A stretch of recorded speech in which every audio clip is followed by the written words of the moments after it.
자, 민주당이 지금 사법개혁안을 발표를 했는데요.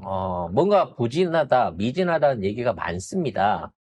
물론 충분히 당내 협의를 거친 상황이라고 하는데 또 이 와중에 원내대표란 시키는 대법원도 참여해서 추가로 협의할 거다 이런 개소리까지 치고 있는데요. 왜죠? 일단 어떤 내용으로 나왔는지부터 정리를 먼저 해보고 이게 앞으로 어떤 방향으로 바뀌어지게 될 건지 확인도 좀 해보도록 하겠습니다. 네, 우선적으로 대법관을 증원하는데요. 현행 14명에서 3년간 연차적으로 26명으로 확대를 합니다. 그리고 대법관 선발 과정의 대표성을 좀 강화하기 위해서 추천위원회 구성을 다양화하기로 했습니다. 그리고 판사에 대한 체계적인 성과 평가 시스템을 구축해서 법관 평가제를 도입하고요. 하급심 판결문을 공개하는 걸 확대합니다. 그리고 압수수색 영장 사전신문제를 도입한다고 합니다. 무엇보다 헌법재판소, 그러니까 재판소원 제도를 이제 별도로 추진을 하는데 헌법재판소가 대법원 판결을 재심사할 수 있는 권한을 부여를 한다고 합니다.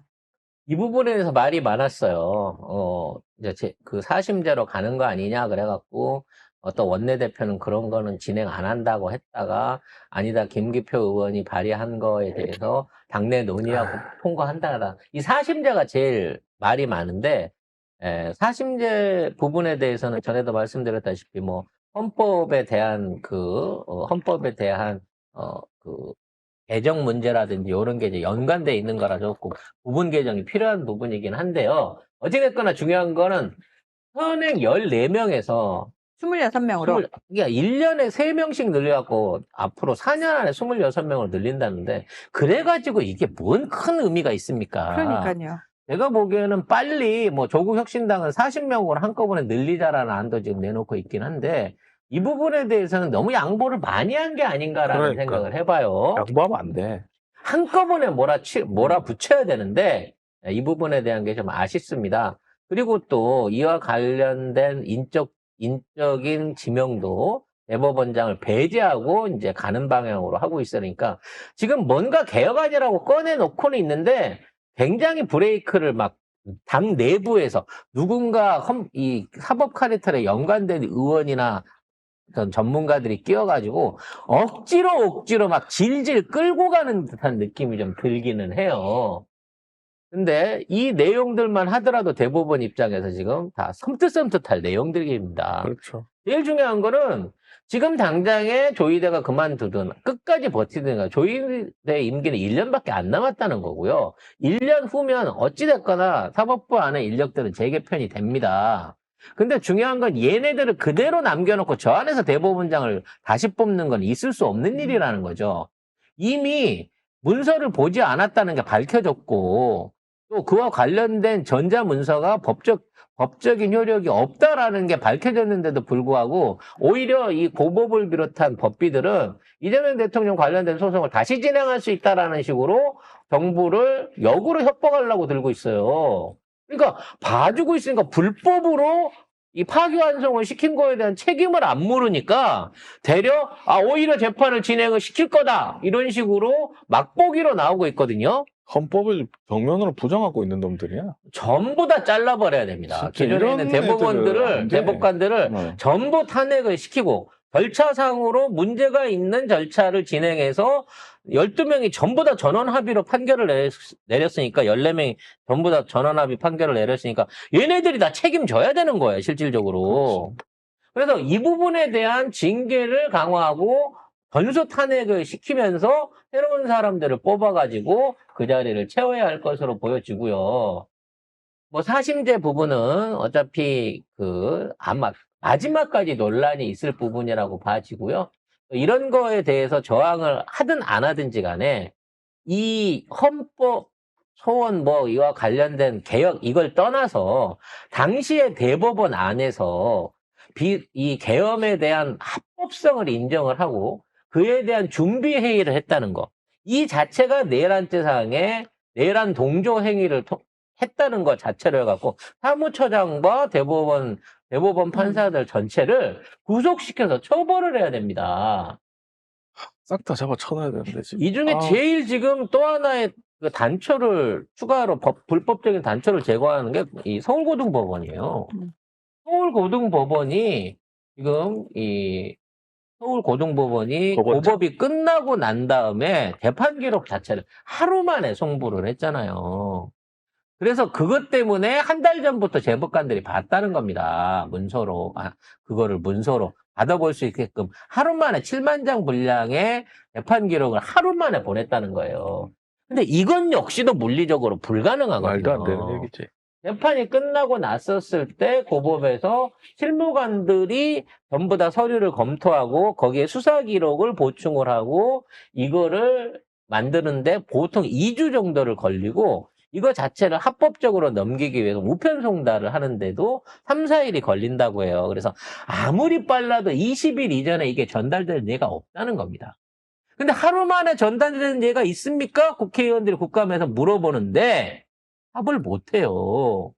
이게 유일한 겁니다. 고법 끝났는데 하루 만에 이게 대법원에 7만 장이 넘는 분량의 소송 서류들이 넘어갔다라고 주장을 하고 있는 거예요, 지들은. 역사상 처음 있는 일이에요. 그러니까 애초에 넘어갔다는 서류 자체가 없는 상황에서 그리고 사건 기록 자체가 넘어오지 않은 상태에서 그거를 전자문서로 돌려봤다고 주장을 하면서 전자문서 자체가 불법이지 않느냐라는 부분에 대해서는 답을 못하고 있는 게 지금 대법원과 고법인 겁니다. 그러니까 이거 말 못하는 인간들 다 잘라야 돼. 내가 볼 때. 이것들을 가만 놔두잖아요. 그럼 결국 민주당 재판으로 돌아온다니까. 이거 의원이든 뭐든 다 돌아오게 돼 있어요. 지금도 부글부글 해가지고 저지랄하고 있는데. 어떻게 법원이, 믿어? 법을 집행하는 법원이 법적인 절차를 지키지 않고 불법적인 이 심사와 그리고 불법적인 결론을 내려갖고 발표를 해서 그 목적이 선거에 영향을 미치려고 한 짓거리예요.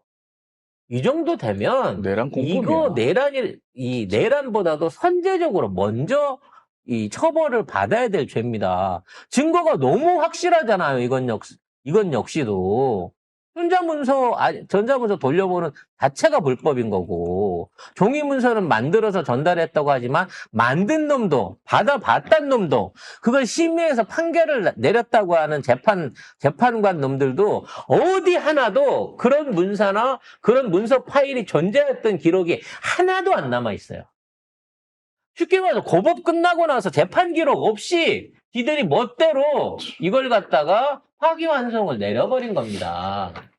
딱 한 명 현직 판사가 지금 뭐 온라인 커뮤니티에다가 아휴, 요거 이례적 재판은 선별적 정의다. 현직 판사 중에 한 그렇죠. 명이 조의대를 이제 비판한 거예요. 한 명이 딱 딱 한 명만 나서서 한 명이 딱 한 한 명. 명이 4천 명이 넘는다고 하는 우리 대한민국 판사 중에 딱 이게 한 명. 이상하다고 판단하고 문제 제기하는 게 딱 한 명밖에 없는 딱 한 거야. 명 있어.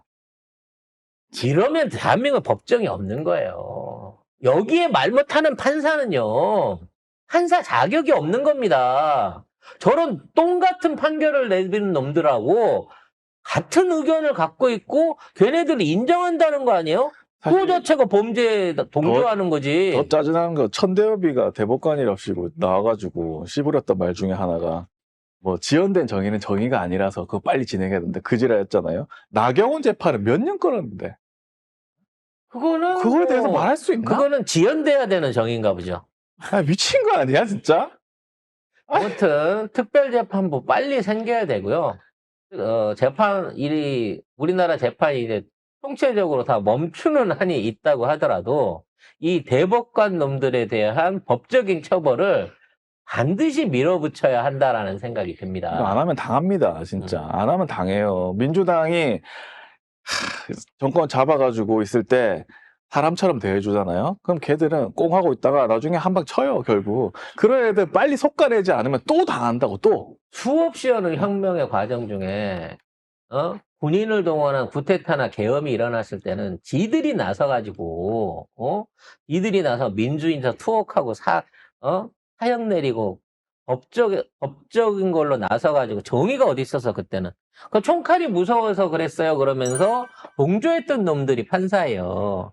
근데 민주진영이 일으킨 혁명에 관련해가지고 나중에 가서 이들은 얼마나 지네 편들을 다시 되살리기 위해서 또는 자기들의 죄를 정당화하기 위해서 말도 안 되는 판결을 내렸느냐는 겁니다.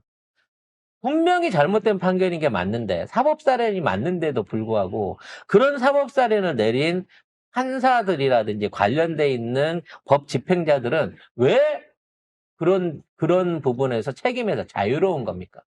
법으로 된 거를 집행해갖고 잘못 집행한 거는 책임 추궁을 할 수 없나요? 그리고 그게 반드시 판사나 검사 같은 법비들한테만 적용되는 특혜인가요? 그리고 저는 웃기는 절대 게 인정할 수 없습니다. 국짐에서는 안 그러잖아. 약간만 이상해도 뭐 저거 이상한 판사 내라면서 뭐 공격하고 막 조선일보도 해가지고 막 뒤터뜨리고 지가 발광을 해가지고 그 사람 뭐 못하게 만들잖아요.